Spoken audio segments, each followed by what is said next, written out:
అందరికీ నమస్కారం. ఈ రోజు మీ ముందుకు కొత్త వీడియోతో వచ్చాను. అది ఏంటి అంటే డాక్టర్ ఏపీజే అబ్దుల్ కలాం గారి జీవితంలో జరిగిన కొన్ని ముఖ్యమైన అంశాలను ఈ వీడియో చెప్పడం జరుగుతుంది.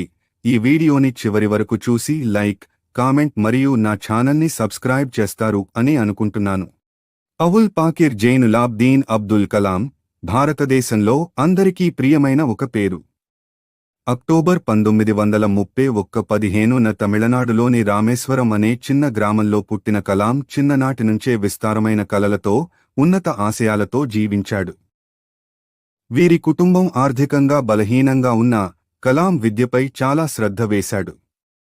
చిన్నప్పటి నుండి ఆసక్తితో చదువులో ముందుండి, ఎల్లప్పుడూ ప్రశ్నలు అడుగుతూ, తన భావాలను విశ్లేషిస్తూ ఉండేవాడు. 10వ తరగతి పూర్తి చేసిన తర్వాత స్కాలర్షిప్తో సెంట్రల్ బోర్డ్ నుండి తన ఉన్నత విద్యను కొనసాగించాడు. భారత ప్రభుత్వంలో ప్రథమ ప్రాజెక్టుగా సైన్స్, టెక్నాలజీ రంగంలో కలాం స్ఫూర్తిదాయకమైన ప్రయాణం ప్రారంభమైంది.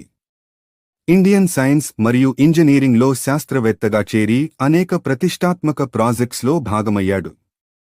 అతని కృషి వలన భారతదేశం మొదటి శాటిలైట్ లాంచ్ వెహికల్ SLV-3 విజయవంతంగా ప్రైవేటని ధృవీకరించింది. 1980లో రోహిణి ఉపగ్రహం భారతదేశం నుండి ప్రయోగించబడి ప్రపంచంలోనే భారత్ గర్వపడేలా చేసింది. కలాం ఆధ్వర్యంలో భారతదేశం తన స్వంత అంతరిక్ష ప్రయోగ కేంద్రం ఏర్పరుచుకుంది. 1998లో అణు పరీక్షలు విజయవంతంగా నిర్వహించి భారతదేశాన్ని అణుశక్తిగల దేశంగా నిలిపింది.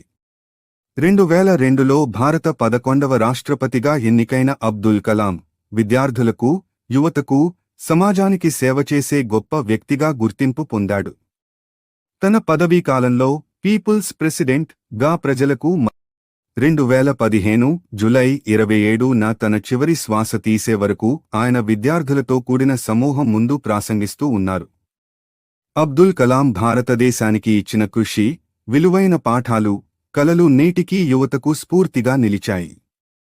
ఆయన జీవితంలో ప్రతి అడుగు విజ్ఞానం, పెద్ద కలలు మరియు కఠిన శ్రమతో నిండి ఉంది. అబ్దుల్ కలాం గారి ఆశయాలు ఎప్పటికీ అందరికీ మార్గదర్శకంగా ఉంటాయి. ఇది అబ్దుల్ కలాం గారి గురించి నాకు తెలిసిన ఇన్ఫర్మేషన్ బేస్ చేసుకుని ఈ వీడియో తీయడం జరిగింది. మీకు ఈ వీడియో నచ్చింది అనుకుంటున్నాను. మీకు video voice over, video editing, video explanation నచ్చిన లేదా ఇంకా మోర్ ఇన్ఫర్మేషన్ కావాలి అంటే కామెంట్ బాక్స్లో కామెంట్ చేయండి. అలాగే సబ్స్క్రైబ్ చేసుకోండి.